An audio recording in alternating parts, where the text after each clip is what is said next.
welcome MELAHAT RAFIEI, your California Democratic Party Secretary. Let's show MELAHAT some love. First, I want to thank David and Tony for being with us today, and Andrew for joining us by video. We are the Party of Labor. When listening to David and Tony speak, I could tell their passion was real.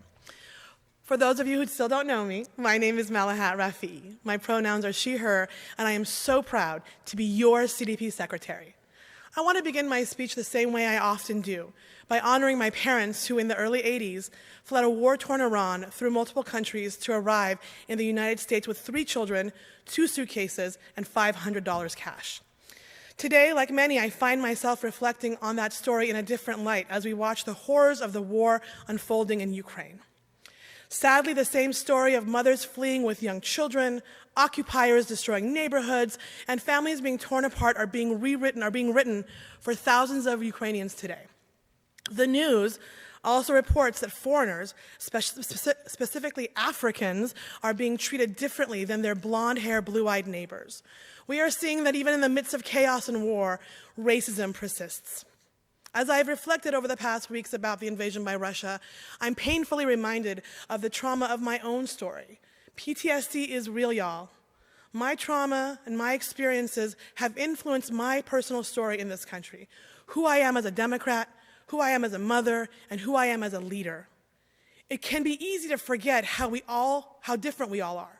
We forget that each one of us in this party has a personal story to tell, struggles that we have overcome, and a unique vision for what will make our party better. Some of us believe that environmental justice must supersede all other priorities because we see the devastation of climate change in front of our eyes. Some of us believe that a union job in any industry is the route out of poverty because it gives our families a shot at a better life. And some of us believe that we need to get back to the basics and focus on our farmers and agriculture supply chain. Guess what? Every single one of these is a priority that has a place in our party. Each and every one of those visions comes from a lived experience that may not be your own, but represents an important voice. We will not survive as a party if the toxicity towards one another goes unchecked. Is it disappointing that AB 1400 didn't come up on the floor for a vote this year? Abso-fucking-lutely.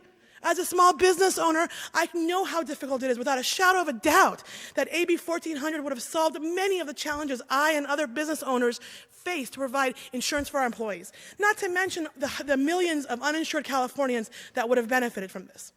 But instead of asking, why is this person not with us, we should ask, how can we get them to join us? We vilify those that don't do what we believe is right without considering the possibility that they believe just as strongly that they are right. Ultimately, it is critical that we build this party up and out rather than tear it down.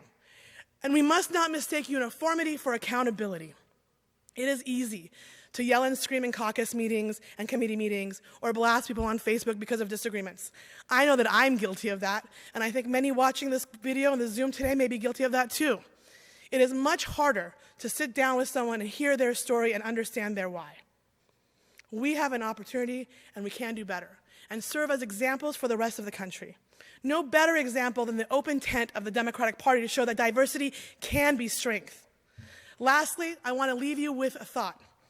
At 82 years old, 5 years before the death of the notorious late, great Supreme Court Justice Ruth Bader Ginsburg, she returned to Harvard and gave a speech and gave this advice to young women. Fight for the things you care about, but do it in a way that will lead others to join you. I offer that same challenge to all of us. Fight diligently for what you believe in and hold people accountable, but never forget that it will take all of us together, working through our differences and listening to each other's stories, that will win at the end of the day. So thank you. It is now